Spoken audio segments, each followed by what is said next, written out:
Let's talk about a fracture that's, well, a little different. It doesn't come from a big car crash or some dramatic fall. Nope. This one can happen just from the stress of everyday living. It's called a pelvic insufficiency fracture, and it's this kind of invisible injury that's way more common in older adults than you'd think, with some really devastating consequences. So, let's dive in and see why this silent problem really needs our attention. So, why is this such a big deal? Well, the numbers kind of speak for themselves. Get this. For someone who has one of these fractures, there's a staggering 64 to 89% chance they'll lose a significant amount of their independence. We're not just talking about an injury here. This is something that can completely change a person's quality of life. And the stakes are actually even higher than that. The one-year mortality rate for these injuries is somewhere between 13 and 27%. So I want to be really clear. This is not just a broken bone. It is a life-altering event that is far more serious than most people realize. When you start looking at all the data, you realize these aren't just a bunch of random, isolated incidents. A much bigger picture starts to emerge, and it looks a lot like a silent epidemic that's quietly spreading through our aging population. To really understand these fractures, we've got to look closer at the bone itself. What is it that makes the pelvis so fragile in these situations? What's actually going on in there? Okay, here's the absolute core concept. An insufficiency fracture is not caused by some huge trauma. It happens when just normal, everyday stress, we're talking walking, standing up, simple things, is put on bone that's already weakened by osteoporosis. The bone just, well, it can't handle the forces that it used to. And this slide, it just illustrates that key difference perfectly. Think of a high-energy fracture from a big fall or an accident. That's like an explosive event happening to healthy bone. But an insufficiency fracture?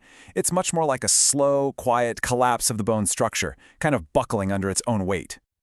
So what's causing all this weakened bone? Well, here's a draw dropper. A full 71% of patients who get these fractures are not getting the right treatment for their osteoporosis. This is what we call the osteoporosis treatment gap, and it's the root cause that turns just living your daily life into a major risk factor. So this brings us to a huge challenge.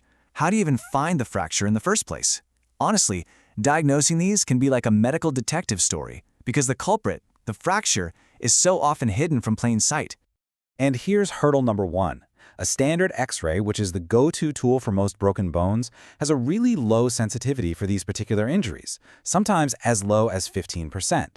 A lot of the time, the fracture line is completely invisible, and that leads to misdiagnoses and, of course, delayed treatment.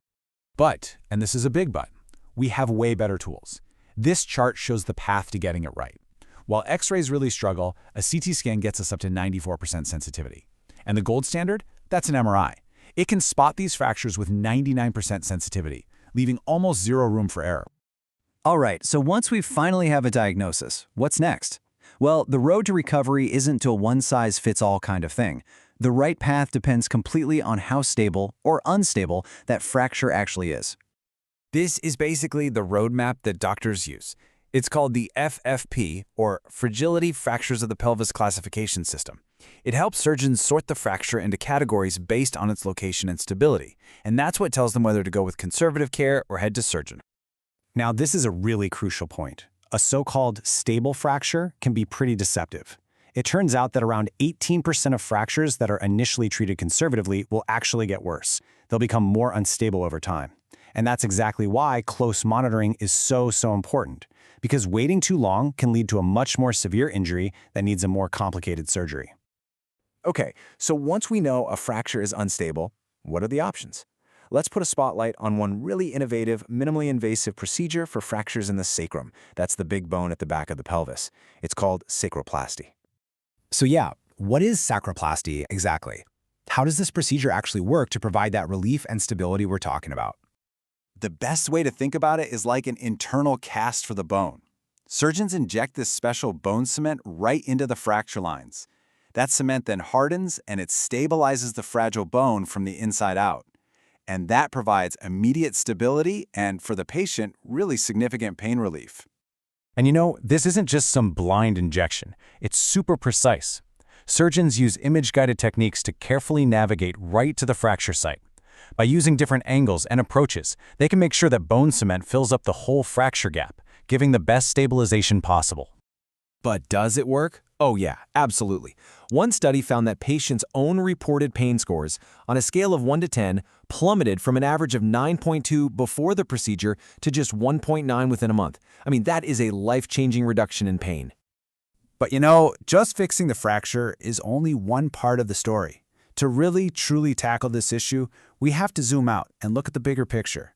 We're talking long-term health and preventing the next fracture. Here you can really see the power of getting the treatment right. On the left, you've got an unstable pelvic fracture, the source of just immense pain and immobility. Then on the right, after surgery, you can see how screws and plates have created this stabilized pelvic ring.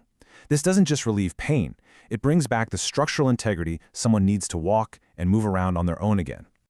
So when you boil it all down, healing really comes down to this three-pronged approach. First, you need an early and accurate diagnosis with the right imaging.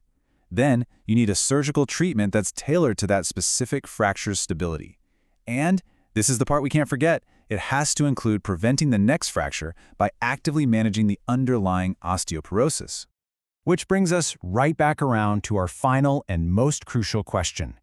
Knowing that there's a massive 71% treatment gap for osteoporosis, the very condition that's causing these awful fractures in the first place, it really makes you wonder, are we truly doing enough to prevent this silent epidemic before it even happens?